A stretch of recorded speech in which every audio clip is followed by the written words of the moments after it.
Shalom Jemaat Genesaret yang dikasihi Tuhan. Tidak terasa kita sudah memasuki bulan yang kelima di tahun 2021 ini. Bagaimana kabarnya hari ini? Meskipun kita masih di tengah-tengah kondisi pandemi, saya berharap kita semua tetap semangat menjalani hari-hari kita karena kita percaya dan tahu bahwa kita punya Allah yang begitu mengasihi kita dan selalu menyertai kita. Amin. Untuk pemimpin biduan, menurut lagu Mutlaben Mazmur Daud. Aku mau bersyukur kepada Tuhan dengan segenap hatiku. Aku mau menceritakan segala perbuatanmu yang ajaib. Jemaat sekalian, kita akan memulai ibadah kita pada hari ini. Mari kita sama-sama menyiapkan hati kita mengambil waktu teduh.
Allah kita adalah Allah yang bangkit dan hidup, yang senantiasa menyertai dan memelihara hidup kita.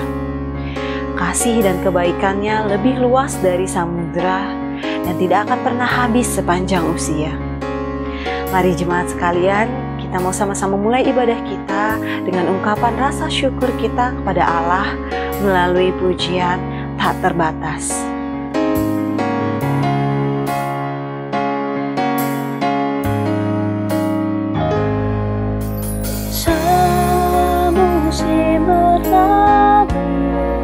Namun kau selalu peliharaku.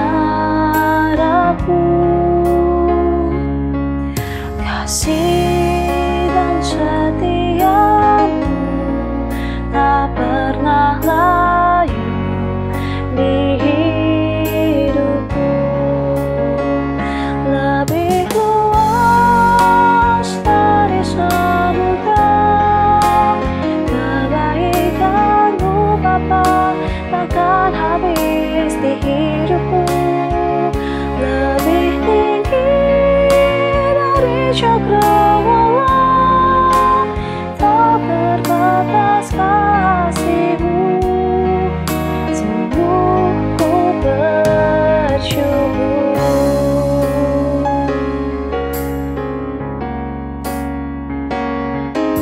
Mari kita naikkan pujian ini sekali lagi dengan lebih sungguh.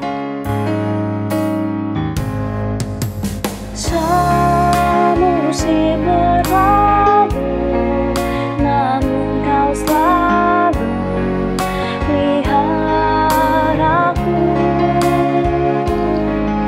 Kasih dan setiamu tak pernah layu di hidupku. Lebih luas dari samudera,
Tuhan, Engkau adalah Allah yang begitu baik bagi kami.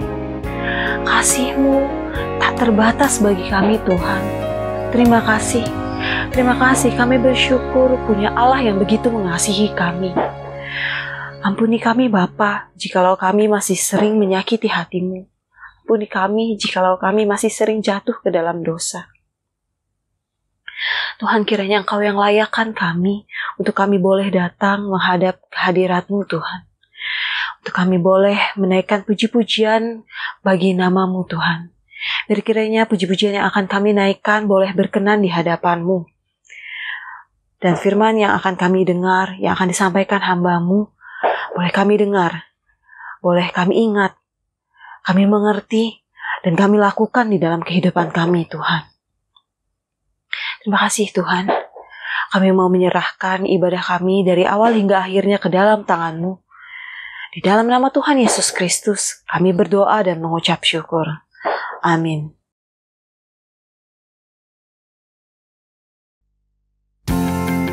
Kristus telah bangkit mengalahkan maut.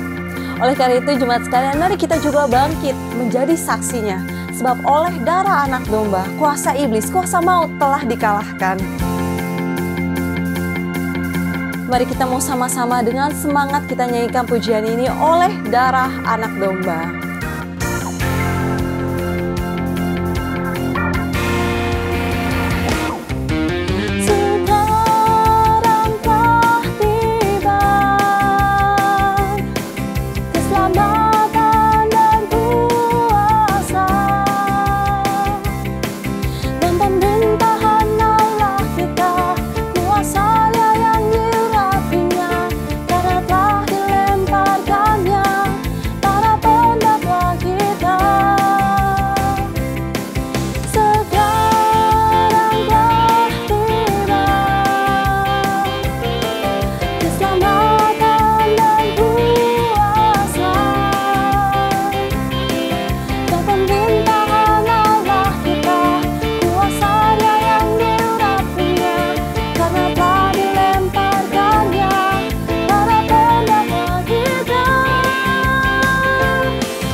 Mari dengan lebih semangat kita ulangi pujian ini sekali lagi.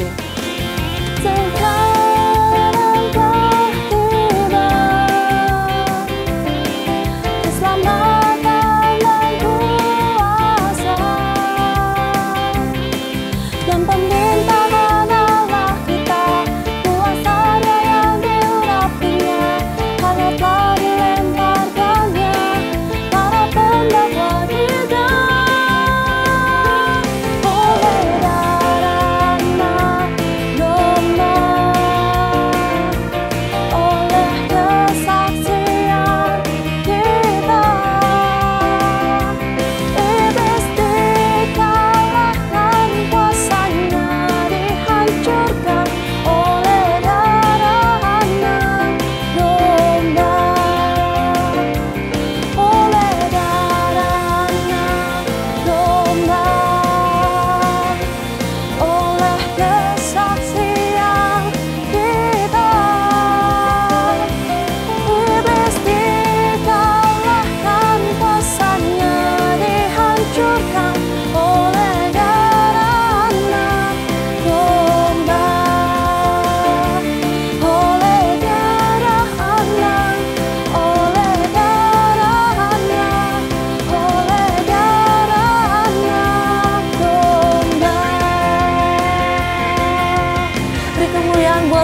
Mari jemaat sekalian, bersama dengan seluruh umat percaya di dunia, kita mau sama-sama mengakui iman percaya kita melalui pengakuan iman rasuli.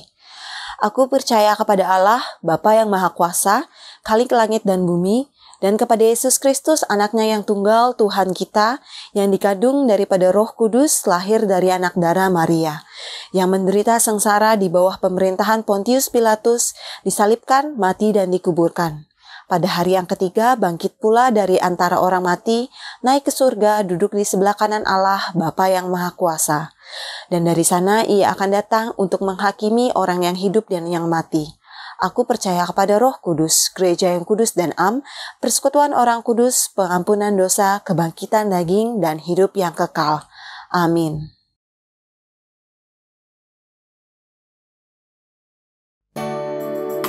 Kuasa kebangkitan telah dicurahkan dan dianugerahkan bagi kita semua, sehingga kita boleh beroleh hidup dan pengharapan.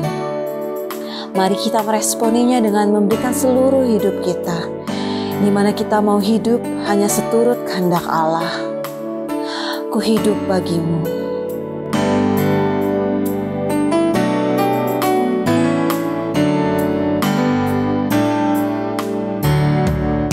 Yesus, kau kebenaran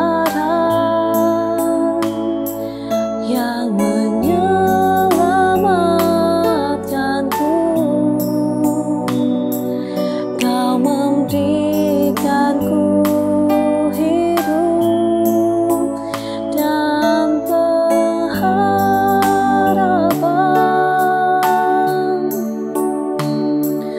Ku ikut kehendakmu,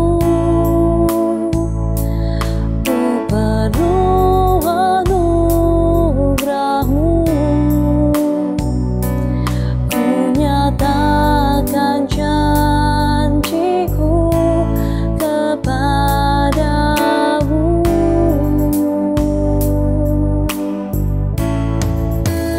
Kalau ku hidup bagimu, hatiku tetap menyembahmu. Dunia tak bisa menjauhkanku dari kasih-Mu. Selama ku hidup bagimu, mataku tetap memandangmu. Dunia tak bisa menjauhkanku dari kasih-Mu.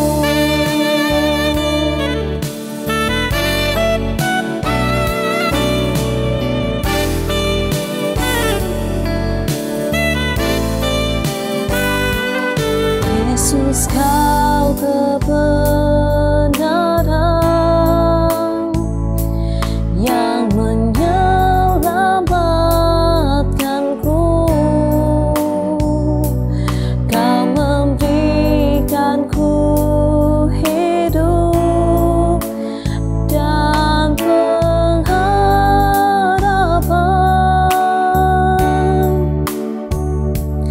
Ku ikut kehendakmu, ku perlu anugerahmu. Ku nyatakan janjiku kepadamu.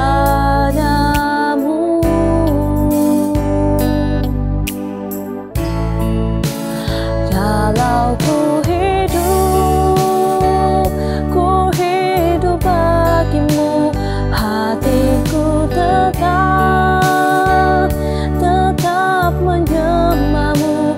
Dunia tak bisa menjauhkanku dari kasih-Mu. Selama ku hidup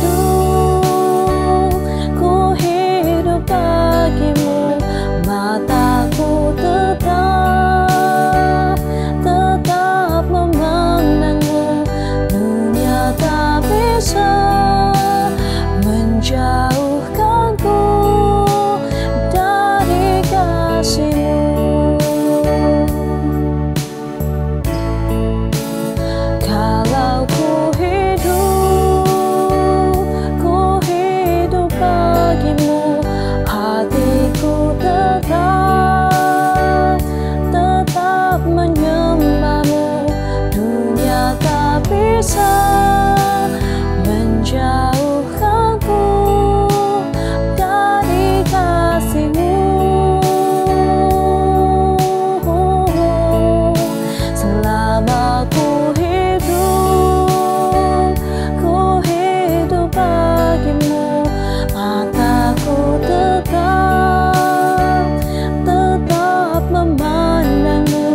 Shalom Bapak Ibu, selamat pagi. Mari kita bersama-sama mempersiapkan hati kita untuk mendengarkan firman Tuhan. Dan sebelumnya kita masuk di dalam doa. Tuhan, kuduskan kami dan pimpin kami untuk mendengar suara-Mu. Biarlah hati kami selalu terbuka terhadap firman-Mu yang hidup itu. Karena hanya dengan firman-Mu lah kami bisa menjalani hidup ini. Dan dengan firman-Mu, Roh Kudus-Mu mengingatkan kami, menuntun kami langkah demi langkah untuk mengalami kuasa kebangkitan-Mu itu sebagai murid-murid-Mu Tuhan Yesus. Karena itu berfirmanlah dan pakai hamba-Mu yang lemah ini dan tak berdaya ini. Biarlah hanya kuasa Tuhan yang memungkinkan hamba bisa melewatinya dengan pertolongan, kasih, dan hikmat Roh Kudus. Berfirmanlah pada kami sekalian, karena kami siap untuk mendengarkan firman-Mu. Haleluya. Amin. Nah, Bapak Ibu yang Tuhan kasihi, firman Tuhan kita pada saat ini terambil dari Kisah Para Rasul 4 ayat 5-12. Tapi saya akan membaca hanya beberapa ayat saja sebagai poin penting dari firman Tuhan ini. Yang pertama di ayat yang ke-5 dikatakan begini. Pada keesokan harinya, pemimpin-pemimpin Yahudi serta tua-tua dan ahli-ahli Taurat mengadakan sidang di Yerusalem. Lalu Petrus dan Yohanes dihadapkan kepada sidang itu dan mulai diperiksa dengan pertanyaan ini. Dengan kuasa manakah atau dalam nama siapakah kamu bertindak demikian? Maka jawab Petrus penuh dengan Roh Kudus, hai pemimpin-pemimpin umat dan tua-tua, jika kami sekarang harus diperiksa karena suatu kebajikan pada seorang sakit dan harus menerangkan dengan kuasa manakah orang itu disembuhkan, maka ketahuilah oleh kamu sekalian dan oleh seluruh umat Israel bahwa dalam nama Yesus Kristus orang Nazaret yang telah kamu salibkan, tetapi yang telah dibangkitkan Allah dari antara orang mati, bahwa oleh karena Yesus itulah orang ini berdiri dengan sehat sekarang di depan kamu. Yesus adalah batu yang dibuang oleh tukang-tukang bangunan, yaitu kamu sendiri. Namun ia telah menjadi batu penjuru.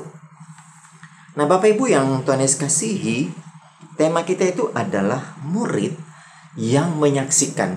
Jadi kita murid yang menyaksikan tentang kuasa kebangkitan Yesus. Nah, kalau kita melihat pada bagian ini sebenarnya menarik Bapak Ibu. Khususnya di ayat 7 tadi kalau kita baca bagaimana Petrus ditanya. Ya, Petrus dan Yohanes ditanya, dengan kuasa manakah kamu menyembuhkan? Dan kemudian bukan cuma ditanya lagi dengan kuasa mana, tapi atas nama siapa kalian menyembuhkan orang lumpuh ini? Nah, Petrus di sini Bapak Ibu ketika dia dipertanyakan dalam sidang ini di depan pemimpin-pemimpin agama, tua-tua Israel, ahli-ahli Taurat, bahkan keturunan imam-imam besar, maka yang pertama kita lihat di sini Yesus itu Petrus ketika dia menjelaskan tentang Yesus itu yang dia jelaskan tentang orang sembuh itu dia menjelaskan Yesus yang disembuhkan, Yesus yang menyembuhkan orang lumpuh itu. Jadi kita melihat di sini ketika Petrus ditanya seperti itu, dia menjelaskan Yesusnya, bukan orang lumpuh yang mengalami kesembuhan, yang bisa berdiri dengan sehat, yang disaksikan oleh pemimpin-pemimpin agama Yahudi. Jadi kita melihat di sini Petrus itu tidak menjelaskan soal mujizatnya, soal bagaimana dia mengalami sembuh, tapi Petrus menjelaskan Yesus yang menyembuhkan itu. Nah, artinya di sini kita melihat bahwa Petrus itu lebih fokus untuk menjelaskan kepada Yesusnya. Ya, sebagaimana kita baca dalam ayat 10 dikatakan, maka ketahuilah oleh kamu sekalian dan oleh seluruh umat Israel bahwa dalam nama Yesus Kristus orang Nazaret yang telah kamu salibkan, tapi yang dibangkitkan dari antara orang mati, bahwa oleh karena Yesus itulah orang ini berdiri dengan sehat. sekarang di depanmu. Jadi kita lihat di sini bahwa Petrus itu menjelaskan bukan orang yang sembuh itu, bukan orang lumpuh itu, dan bagaimana dia kemudian disembuhkan oleh Yesus. Ya, bagaimana dia bisa berdiri dengan tegak di depan banyak orang. Tapi Petrus menjelaskan tentang Yesus. Nah, dan kita tahu bahwa apa yang dialami oleh orang lumpuh ini, dia mengalami sembuh, itu kan seperti minggu lalu dikatakan bahwa orang yang lumpuh sejak lahir itu dianggap oleh orang Yahudi sebagai satu kutukan.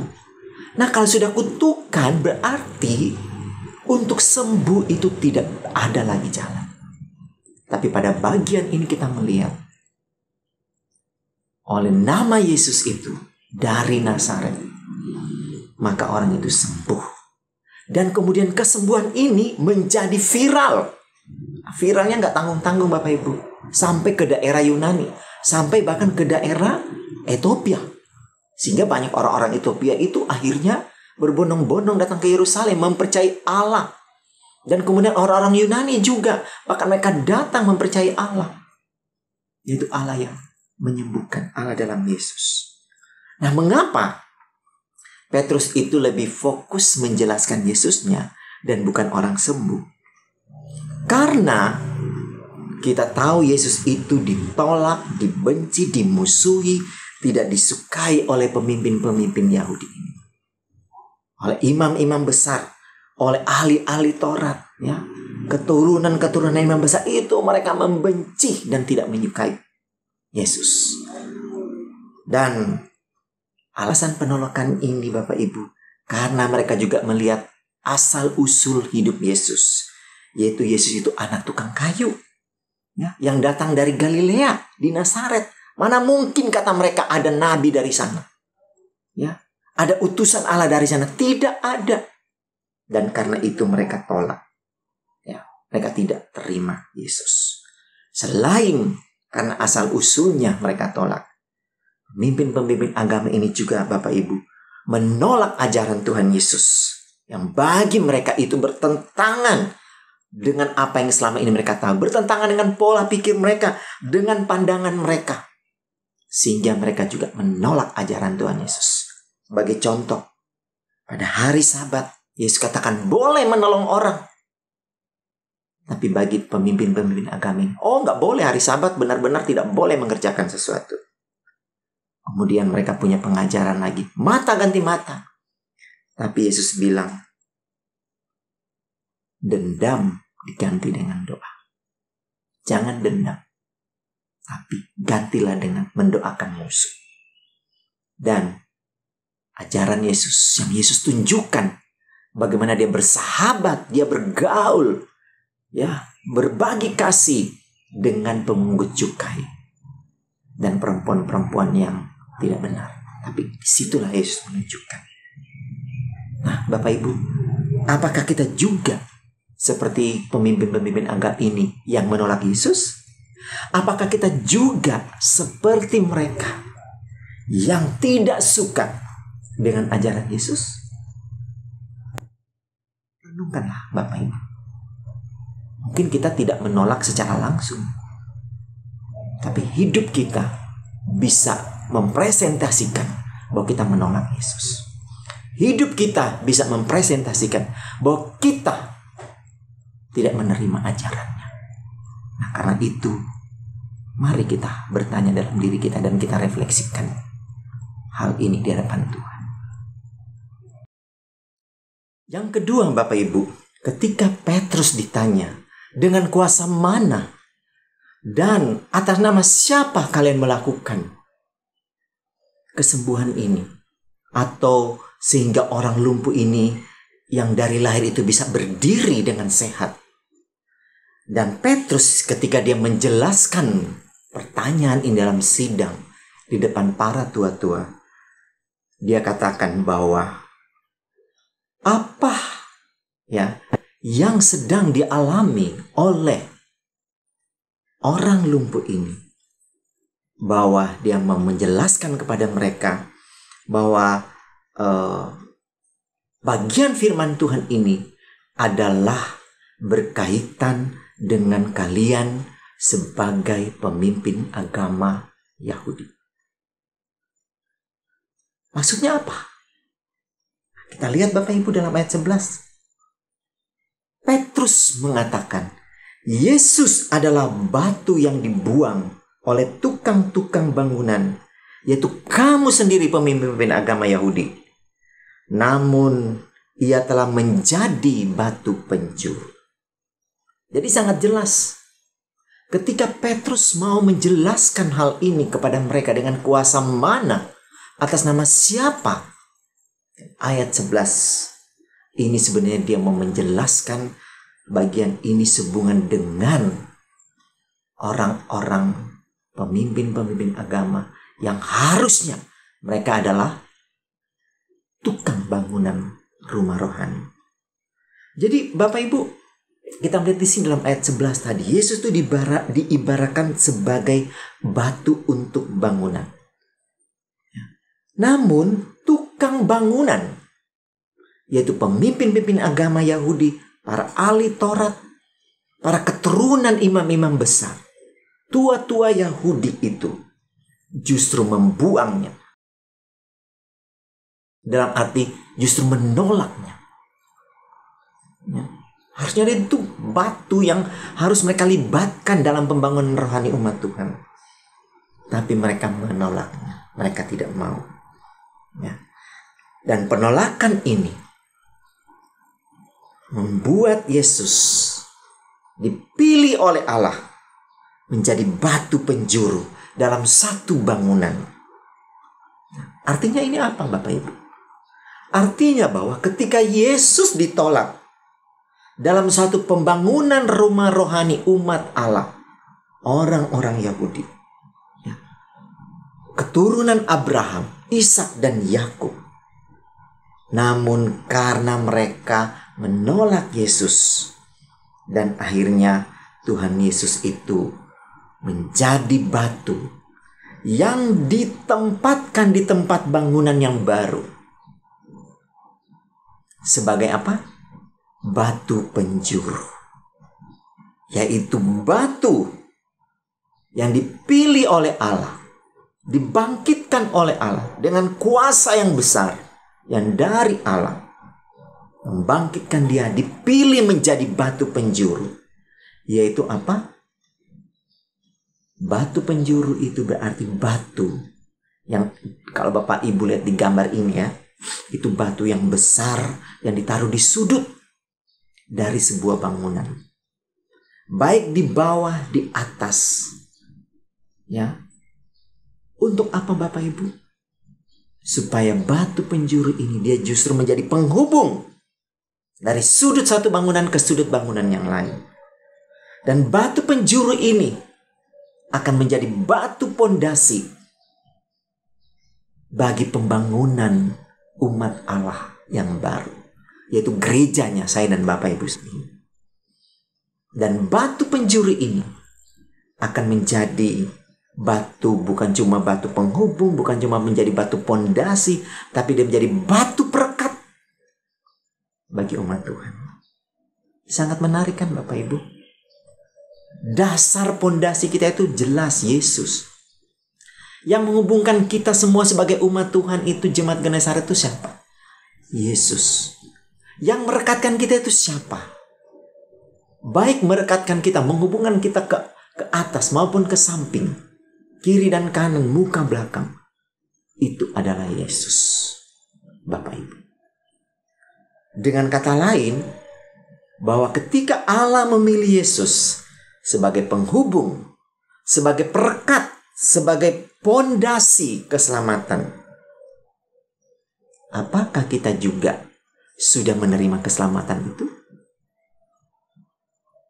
Karena ingat, Yesus itu adalah pondasi. Ataukah kita seperti pemimpin agama Yahudi yang menolaknya? Atau kita sudah menerimanya dan kita menjadikan dia pondasi hidup, dan dia menjadikan Yesus sebagai perekat kita satu dengan lainnya. Nah, kalau gereja seperti ini Bapak Ibu, saya yakin tidak ada perbedaan dan lain sebagainya. Tapi itu bisa diselesaikan dengan baik. Bukan kemudian saling menuduh, saling mencurigai, saling memfitnah. Karena kenapa? Dari awalnya Allah memilih Yesus untuk membangun satu bangunan yang baru, yaitu gerejanya. Dengan Yesus sebagai pondasi. Tapi Yesus juga itu sebagai perekat saya dan Bapak Ibu. Karena itu ikutlah kelompok pemuridan. Karena di kelompok pemuridan itulah kita belajar rendah hati.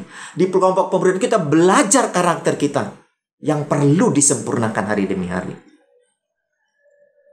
Jadi jangan merasa cukup Bapak Ibu kalau kita itu sudah percaya Tuhan. Ikutlah kelompok pemuridan. Kita belajar lagi belajar terus menerus. Jangan ada kata puas. Belajar satu dengan lainnya. Saling mengikat satu dengan lainnya. Sehingga kalau ada musuh, ada orang-orang yang tidak menyukai kita, itu kita bisa membentenginya. Karena kita apa? Satu visi, yaitu bertumbuh bersama dalam kelompok pemuridan untuk meneladani Yesus. Dan pertanyaannya, bahwa ketika Yesus, pertanyaan kedua adalah, ketika Yesus sudah menjadi penghubung, menjadi perekat, menjadi pondasi, berarti Yesus sebagai pondasi bukan cuma keselamatan, tapi pondasi hidup kita. Yesus sebagai penentu arah hidup kita. Dan apakah kita mengarahkan hidup kita padanya? Ibrani 12 ayat 2 yang kita sudah bahas di doa malam pada hari Kamis tadi malam. Ya, pada hari Kamis yang lalu itu dikatakan bahwa marilah berlomba dalam iman dengan mata yang terarah dan tertuju kepada Yesus, bukan kepada yang lain. Bapak Ibu yang Tuhan Yesus kasih, dengan demikian, kalau Yesus sebagai batu penjuru kita, maka mari kita menjadikan diri kita sendiri sebagai murid Tuhan yang sudah menerima kuasa kebangkitan itu, sebagai umat Genesaret. Kita menjadi batu yang hidup, bukan batu mati, tapi batu yang hidup. Batu yang menghidupkan orang lain. Batu yang mau menginjili orang lain. Batu yang punya kerinduan orang lain juga dalam Tuhan. Dan kita punya kerinduan itu, kita menjadi batu yang hidup. Kita akan memulai dengan mendoakannya. Dan kita mulai mendoakannya, kita minta pimpinan Tuhan, arahan Tuhan. Kemana kita akan melangkah? Kemana Genesaret ini akan melangkah? Kemana Genesaret ini akan menjangkau banyak orang? Karena kita sebagai jemaat semua menjadi batu yang hidup, bukan lagi menjadi batu yang mati. Bapak Ibu yang Tuhan Yesus kasihi, kiranya firman Tuhan yang boleh kita dengar saat ini boleh menolong kita. Ya, ingat, yang kita harus tonjolkan di sini dalam hidup kita ini adalah Yesus. Ya, dalam pelayanan kita, dalam hidup kita adalah Yesus yang harus kita tonjolkan. Ya, Yesus harus ada dalam hidup kita. Apa artinya mujizat tapi Yesus tidak dalam hidup kita? Karena itu yang kita tonjolkan adalah Yesus. Yang kedua, dalam perjalanan iman kita, jangan sampai kita punya hati atau sikap hati seperti orang yang di YouTube itu selalu tulis dislike. Ya, nggak suka. Nah, jangan kita punya hati seperti itu. Ya, seperti orang Farisi atau ahli-ahli Taurat itu, pemimpin agama yang nggak menyukai teguran Yesus, peringatan Yesus, nggak menyukai ajarannya. Tapi biarlah kita bisa terus seperti bagaimana Allah memilih dan mengangkat Yesus. Kiranya kita juga bisa ditinggikan oleh Allah Bapa seperti Yesus ditinggikan. Amin. Mari kita berdoa. Tuhan Yesus, berkatilah firman-Mu ini menjadi suluh dan pedoman dalam hidup kami. Dan hamba sudah selesai berbicara, tapi Roh Kudus Tuhan akan meneruskannya dalam hidup dan sanubari kami masing-masing. Dalam Kristus kami berucap syukur dan berdoa. Amin. Shalom Bapak Ibu, mari kita bersama-sama mengakhiri ibadah kita dengan menaikkan pujian doksologi. Kepada Allah beri puji, serta kepada Al-Masih, Rohul Kudus muliakan, berkuasa dan berkasihan. Amin. Mari kita berdoa. Terima kasih Tuhan Yesus karena kuasa-Mu tidak pernah berubah. Dan kuasa-Mu itulah yang menyertai kami. Kuasa-Mu itulah yang membuat kami bisa berdiri teguh, bisa berdiri tegak. Dan kuasa-Mu itulah yang memberanikan kami untuk menceritakan, menyaksikan akan apa yang kami alami bersama dengan Engkau Tuhan Yesus ketika Engkau izinkan hidup di tengah-tengah dunia ini. Dan Tuhan, kami berdoa untuk bangsa dan negara kami ini. Biarlah kuasa-Mu yang sempurna itu akan memimpin para pemimpin negara kami ini. Mereka menghindarkan dari korupsi, mereka menghindarkan diri dari hal-hal untuk kepentingan mereka sendiri atau kelompok mereka. Tapi biarlah mereka membawa kepentingan Engkau ya Allah untuk bangsa dan negara, untuk rakyat Indonesia dari Sabang sampai Merauke. Berkati juga jemaat-Mu, berikan kesabaran dalam menjalani hari-hari hidup kami, supaya di tengah-tengah kesulitan, kami tetap mengangkat tangan kami kepada Tuhan, dan mengizinkan tangan Tuhan yang akan turun, mengatasi segala sesuatu yang kami tidak bisa atasi.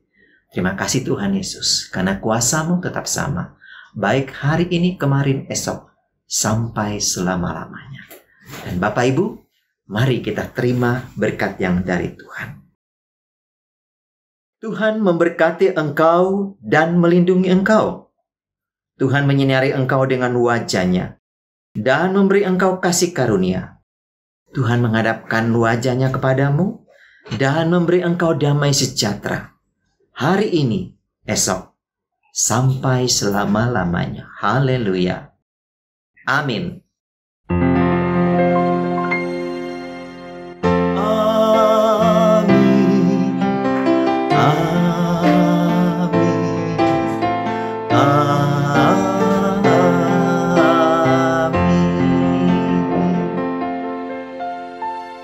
Mari Bapak Ibu kita mengambil waktu untuk berdoa secara pribadi dengan ucapan syukur.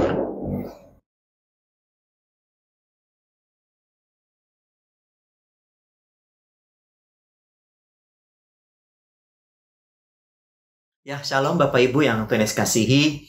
Kita bersyukur ya, ini di awal dari bulan Mei, bulan kelima di tahun 2021. Kita masih terus diberikan anugerah dan kesempatan untuk beribadah. Karena itu setiap kesempatan yang Tuhan izinkan, mari kita tetap menggunakannya untuk setia beribadah setiap hari Minggu. Karena itu kami akan informasikan pada Bapak Ibu tentang warta kita pada Minggu tanggal 2 Mei tahun 2021. Pertama, bahwa ibadah kita minggu depan akan dilaksanakan secara live Zoom.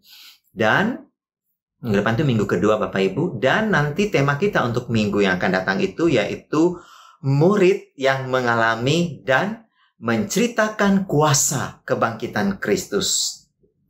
Dan ini kita dilaksanakan pada jam 10 pagi melalui Zoom. Bapak Ibu bisa membuka Zoom ini 15 menit sebelum ibadah dimulai.